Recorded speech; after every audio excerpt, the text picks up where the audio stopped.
Unofficial, unverified.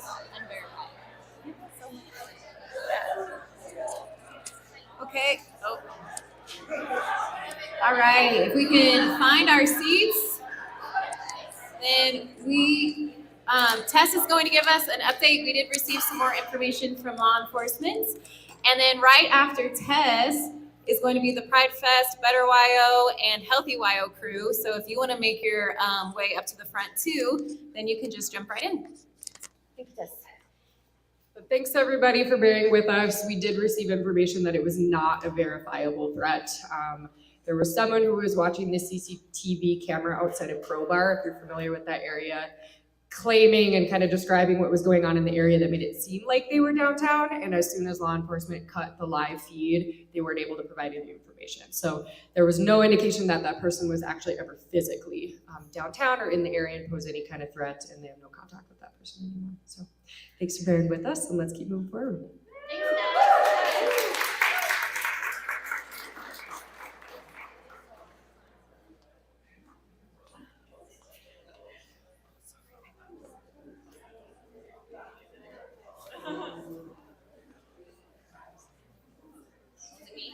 Okay. Thanks. Okay. Hi, everyone. I'm just going to talk a little bit more about Pridefest. So you've already heard the mission, but I'll paraphrase it. We are trying to honor, celebrate, and support Wyoming's queer community while remembering the Stonewall riots of 1961. So thank you so much for being here. Also, special thanks to some of our sponsors. These are all of our partner sponsors. So the Curiosity Shop, Sweet Pickles, Laramie Base Camp, and the Great Untamed. Woo! We can get some claps for them. Thank you. And then let me pull out another list. So again, thank you for being here. Oh my goodness, I keep doing that. There's going to be another event tomorrow during the daytime. It is a lunch and learn hybrid event. Some of you might have attended the one today. That was really wonderful. Thank you so much to our attending folks today. It's not tomorrow, it's on Thursday. Sorry, I'm misspeaking completely. The next one is on Thursday, June 23rd. I thought all days today it was Friday, so I don't even know. And so that's going to be a sex education and voice coaching. Again, Thursday from 12 to 1 p.m. and that is a hybrid event, so it will be on Zoom and in the Half Acre Gym on campus. Also on Thursday, there will be karaoke at the Great Untamed. That will start at 7 p.m. and go through 10, and there will be some special performances there, so you don't want to miss it. Friday, hopefully everyone is excited for our drag show. That will be at the Roughed Up Duck at 7 p.m. again. Proclamation will start on Saturday morning at 10 a.m. and then follow into the march. And then we will join them at Pride in the Park, where there will be a wonderful drag story hour. So please, everyone, join us at Pride in the Park from 11 to 4 p.m. And don't forget the march that happens right before that. So I think my last thing is to remind everybody that we are fundraising and that we would love your support on volunteering and board participation. And so if anybody wants to scan this QR code, and then also stay tuned, we will be launching another raffle tomorrow or the next day. And it will have some wonderful items like a handmade quilt and a painted ukulele and a painted rocking chair. So stay tuned. Thank you, everyone. Thank you, Alex. My name is Eva. Thank you. I'm the community organizer at Better Wyoming. We have a little table back there, some cool stickers. So I just wanted to talk a little about who we are. Better Wyoming is a grassroots leadership institute that deals with a couple different multi-issue based campaigns. So we're really just trying to increase civic engagement in Wyoming. So we've done a couple of different things throughout the years. For example, we worked on the just transition from fossil fuels to more renewable resources. And we've also worked with some anti-discrimination ordinances across Wyoming. And I wanted to announce that we are partnering with Tales of the Taphouse, and we're doing a storytelling event in October. And the theme is, how can we build a better Wyoming? I know it's October and it seems like it's fall, but it's gonna like sneak up on us, you know, like So the theme is how can we build a better Wyoming? Just watch out for posts about that. If you're interested in speaking, or you can also nominate someone. So if there's someone in your community who's really out there building a better Wyoming, like for example, maybe they're working on local issues, trying to make it more inclusive, or maybe working on some public land stuff, whatever that may be. So just if you have any questions, we have a table back there. And then we are part of a bigger coalition called Healthy Wyoming, and Chris Folson will talk a little bit more about that.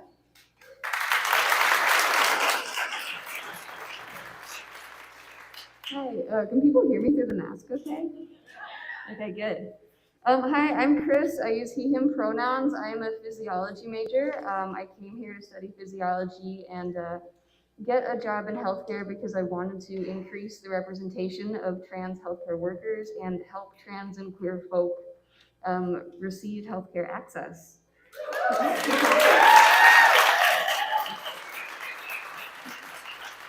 Thanks. So I'm here to talk about why I support Medicaid expansion. The biggest reason I support it is because I'm a STEM major at heart and the science supports it. Countless studies on the states that have adopted Medicaid expansion acts have proven that it has improved coverage outcomes, access outcomes, and economic outcomes. Beyond that, I'm personally motivated because healthcare struggles disproportionately affect the queer community. Queer people are statistically more likely to be uninsured and underinsured, more likely to face discrimination in medical spaces, deal with medical providers that are uninformed or underinformed about their identity, culture, and conditions. And they disproportionately take on more medical debt than their cishet counterparts. I am also personally uninsured at the moment because of the cost and access obstacles that we face in Wyoming. And due to these lack of resources, our elder queer community, queer people of color, our disabled and chronically ill queer folks are disproportionately leaving this area and going to areas that are able to provide them with their healthcare needs. And because of that, our community lacks these voices and these perspectives and these talents. We need to make our environment inhabitable for everybody. And because of that, we need to support Medicaid expansion. Medicaid expansion allows our most vulnerable to get healthcare access.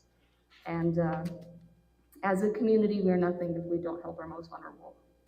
And with that, I will give it back to Eva. She'll tell you how you can help today. Thank you so much, Chris. So right now, Healthy Wyoming, we're trying to get people out to vote in the primaries with healthcare access in mind. So if you want to learn more, we have a table back there with Nate Morton, the one and only. So we would love to have volunteers. There's always options in both Laramie and Cheyenne to help get involved. So thanks so much for your time, and I hope you guys have a great night.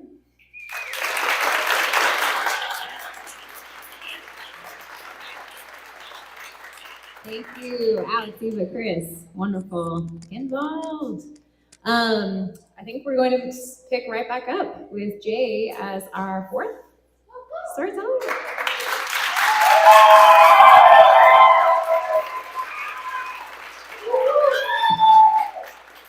So Jay, aka known as Jess, has come to the conclusion that they have little idea of who they actually are and no idea what to do with this thing called sentient life, which honestly, neither is a new development for them. However, it did make coming up with this bio rather difficult. Contrary to a common and completely reasonable assumption many have made, Jay never actually moved away from Laramie. They've been here this whole time, accidentally fooling people into believing they've left, much like they've accidentally fooled people into believing they were an English major. Some content warnings for Jay's story are bike wrecks and injuries, forced hospitalization, eating disorders, suicidality, and grief. Jay.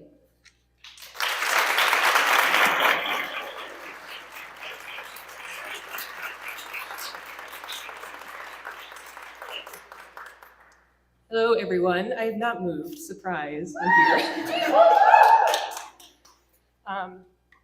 just wanted to say 3 quick things. I thought it was really important for you to hear this from me in my voice too, that it is really okay to still call me Jess.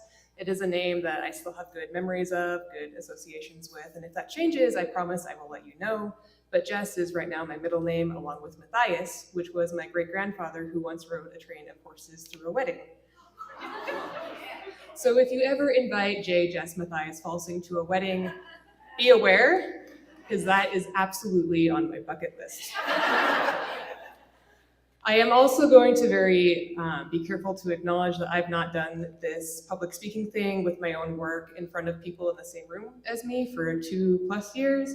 So I'm not entirely sure how I'm going to react after I get done with this. If I go immediately outside, I promise I'm okay. I just need some time to recalibrate, get back to a sense of calm, even though if we're honest, I am never entirely calm. And I also just want to thank Rose and Laramie Pridefest. I think that is really important to make that space because I know how much hard work goes into these events like Tales and Laramie Pridefest. And I also want to thank everyone who supported me while I was writing this story or panic writing it or complaining about how I don't speak often, so I need something to soothe my throat because I overused my voice. So pro tip, lemon water is really helpful. And thank you all for the messages too that you've sent me this evening, encouraging me to not completely panic. All right, and now we'll get into the scripted part of this, which I promise is much better than me rambling. This is the story of how I got one of the 2 scars that are on my chin. I was 14 and biking with a friend in Rock Springs, where I grew up. We had biked from my house to the foothills of White Mountain to go on a hike. After our hike, we then had to ride our bikes back downhill towards the town. Somehow, in all of the brilliance that is a 14-year-old brain that by design thinks it's invincible, I had gotten the idea that using brakes was a weakness. Hence, how I came to challenge myself that I wouldn't use brakes at all as we were coming down. I later stuck to the story that my dad invented, which was that since it was dusk, I probably didn't see the mound of dirt that I had launched myself from. In reality, I knew it was there. I've spent countless hours in that portion of desert trying to fill a void in myself that I didn't yet know how to really define the edges of, nor how to name. Instead, what I did have was knowledge of that portion of desert that I know better than my own hands. It ultimately didn't matter that I knew the mound was there. That doesn't change the fact that once I hit it, I unexpectedly became airborne. I thought to myself, I've never actually jumped on a bike before. This will be cool. I didn't really have time for another thought though, because that's when my face hit the ground. The first thing that registered was that I could not breathe. Years before this, when I had wrecked on my scooter in front of the neighborhood chiropractor, he told me that standing up would help me to regain the breath that I had knocked out of myself. So that night, I managed to stand up, slightly doubled over, holding my stomach and wheezing. I paced around a bit. My friend was being totally reasonable and actually using her brakes, so it took a moment for her to come down and find me. She called my mom, who came up with the truck so that we could load up the bikes. I almost fought going to the hospital. I was not thrilled at the prospect of spending several hours in an overly sterilized environment, especially not after I had been trapped within a hospital for 6 weeks only about a year before this, trapped in a place they called the eating disorder unit. But, as my mom pointed out the night of my wreck, I had a gaping wound in my face, so off we went. There, they cleaned up my road rash, put 14 stitches in my chin, x-rayed my jaw to make sure it was not broken, and made sure I didn't have a concussion. And yes, I did feel ashamed that I had gotten myself into that mess. I don't remember being in much pain other than when they cleaned out the road rash. Perhaps it was because I was significantly more concerned with my inability to fully breathe after I first hit the ground, or perhaps it's because I seem to have an abnormally high pain tolerance, except for when it comes to running or migraines, or when it comes to grief. Days later, when I returned to the scene of my extremely failed bike jump, I saw pieces of my helmet were still scattered across the ground. In case y'all are curious, I also managed to explode the tube of my front tire and to knock the handlebars askew. For a while after that, I'd only go biking when Dad came along with me. It's those pieces of my helmet that are calling out to me now. Broken, jagged, scattered. I seem to have something of a talent for spectacularly breaking things like mugs or bowls or bikes or my body and the rest of me. You see, even all these years later, I still haven't exactly learned how to use the brakes, at least not always. One of the ways in which I can write the story of my life is just a tale of never-ending burnout, a never-ending tale of falling apart. Dropping out of college for a semester and a half when I was 19, almost dropping out again at 22, leaving my job at the university, leaving Laramie Pridefest, leaving Wyoming Equality. Even back in high school, leaving music in the French horn the year after I made it to all nationals and played in the Kennedy Center in Washington, D.C. I always leave. To be honest, I did not expect to live past 19, and I almost did not live past 13. That's probably why I have absolutely no idea what to do with this thing called sentient life. I never really planned for all this time, now 7 years. I also guess it's not ideal for me to admit, but I never did pick up those pieces of my helmet. I just let them become buried by desert, which is not what I have done with the pieces of me that I have very intentionally buried. And this is where my pain tolerance ends, because this is where we step into grief. It starts long before I wrecked my bike, so long ago that I don't really even remember when, but if I had to pick a date, I'll just say it started around the time of junior high, because it always feels sensible to blame junior high. Regardless of when it happened, it doesn't change the fact that I took that part of me, that part that was always uncomfortable with the names that my original forms of identification had, and that part that knew I could choose to be called by different names, and I buried it away. I took the parts that were capable of feeling anything beyond anger or sorrow or numbness, and I broke them into smaller bits, and I scattered them in places where no one would ever find them, so that no one would ever be able to make them whole again, so that no one could ever again use joy against me in my depression when they would say with good intentions, "I just want you to be happy." I took the part of me that knew that a community like the one I have found here in Laramie is possible, one full of friends and people who love me so fiercely, and I burst it like the tube of my tire. I took anything that remotely resembled love for myself, and I tore it into road rash. My handlebars, though, have always been askew. Because I've never been straight. I was really proud of that one. Yet still, no queer or trans elders and mentors were around me in Rock Springs.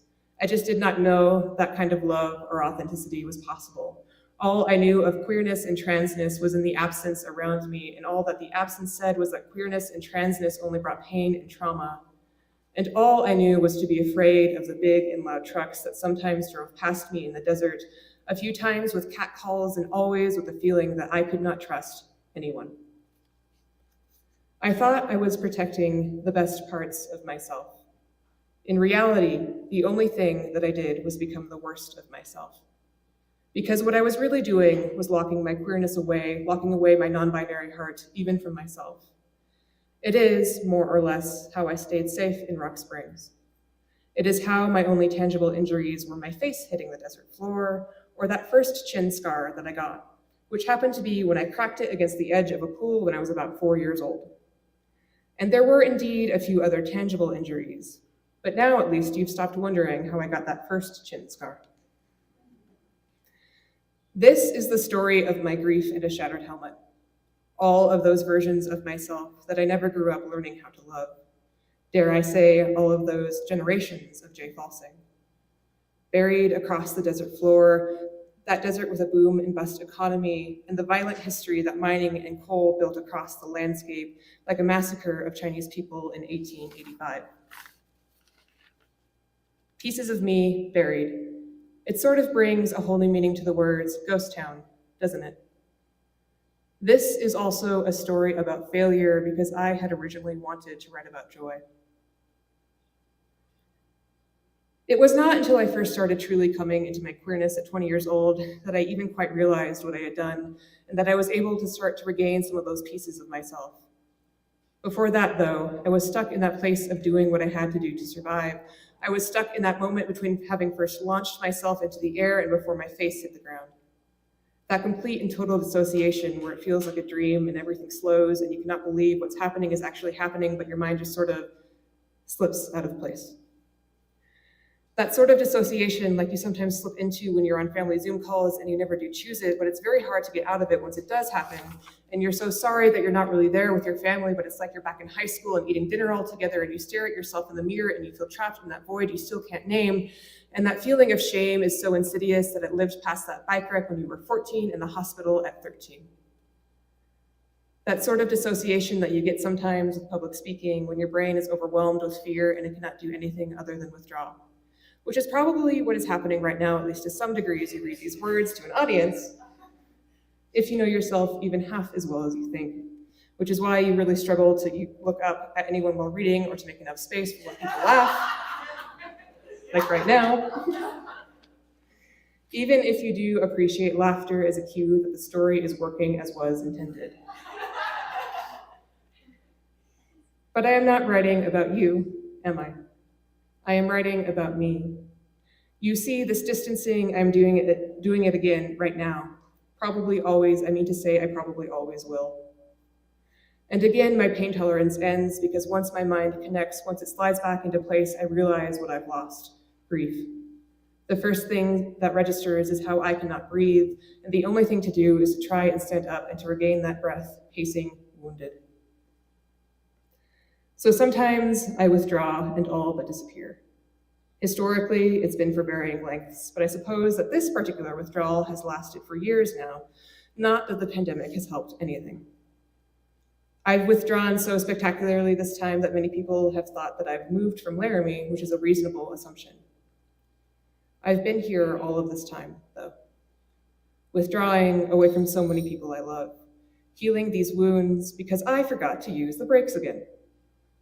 I forgot that my introverted self needs that time to withdraw every now and again, needs to find some room to breathe with just me and my pup Eli. So I effectively hid myself and Eli away, and I called it protection. With this time that I've had locked away, though, I've been trying to uncover more and more of those pieces, but the erosion is pretty bad sometimes. I should have known this. I know how easily water carves through the desert, washes out a path. I know how biking the same desert trail can be so different from one day to the next, especially after it rains, and I know how deep these ruts and ravines can become. I cannot always find myself. Sometimes all that greets me is dust. Maybe this is why I cannot remember much of my life, including quite often faces. It happens more than I'd like to admit that I find myself talking to someone who knows me, and I'm trying to fool them that theirs is a face that I recognize, until who they are finally clicks into place. Sometimes it takes only seconds, and other times it takes days, and sometimes I simply never do figure out who you are. I'm sorry to inform you, but maybe you could already tell. There are many things that I will never be able to heal from, or will only ever heal imperfectly. And to counter that, you don't have to be anyone's definition of whole, not even your own. And if your grief persists, maybe it's also in part because you've lost the chance to connect with queer and trans elders and mentors growing up. So all you had was connecting with the band kids who ate lunch together in the band room hallway, and it was only later that y'all realized y'all were queer, and here I am doing it again. I am talking about me and not about you. Even in my grief, I can't help this deep yearning that I have for more stories of queer and trans joy or euphoria, or whatever lies beyond merely trapping our stories only in trauma. I'm still not sure what I mean by this, but here is a part of it, a piece of myself that I've most recently found. My grief is love, which is why I don't have any sort of pain tolerance for it. It's love for the versions of myself that I have lost, for all of the people I could have loved if only someone had helped me discover sooner my queer, non-binary heart. And it remains true that I never would have been able to recognize this love without other queer people, like the pretty damn queer group of writers who were a part of the student organization at UW that we called Cliché Can Kill, who refused to let me totally disappear when I dropped out of college and moved back to Rock Springs, who made sure to FaceTime me into their meetings, and who helped me to find a home. It is easy to mistake this love as grief because too many of our stories are still stuck in trauma. so much so that it's hard to keep uncovering what we've been missing, what we should have had all along. I am trying so hard these days to generate stories that come from a place that is not only grounded in my pain, because that's not sustainable, for one, and more importantly, it just hurts. And I don't mean to imply that love always exists without pain, but it is something so much more than only pain. I also recognize the irony of longing for these stories with more joy, as I am in the very current moment of narrating my pain to you.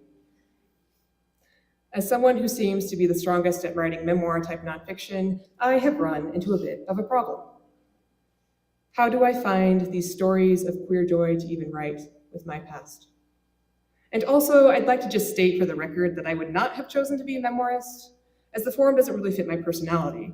Me who deflects, me who doesn't feel comfortable with attention, me who doesn't like public speaking, which I may have mentioned to a few of you once or twice or like 20,000 times. Me who is telling you all of these things as I'm in the midst of super publicly speaking about myself. I would have chosen to be a fiction writer, damn it. And I am biased in this, but I also would have always chosen to be queer and non-binary. I would always choose to be in this moment right now with all of you here in this room together and all of you on the live stream or who are watching the recording. The thing I would also always choose is to be in a world without homophobia and transphobia. I would choose for it to be easy to find these stories of queer and trans joy, or to quite really even know what that means other than to just shout, "Oh my God, it's Heartstopper, please go watch that show."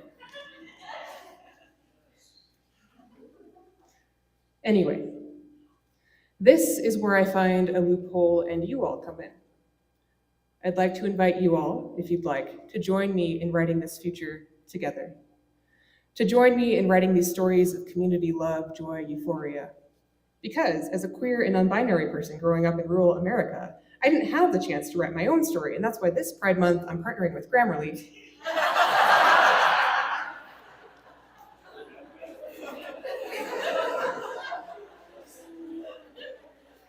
I admit maybe that's not the vibe here, but I couldn't resist.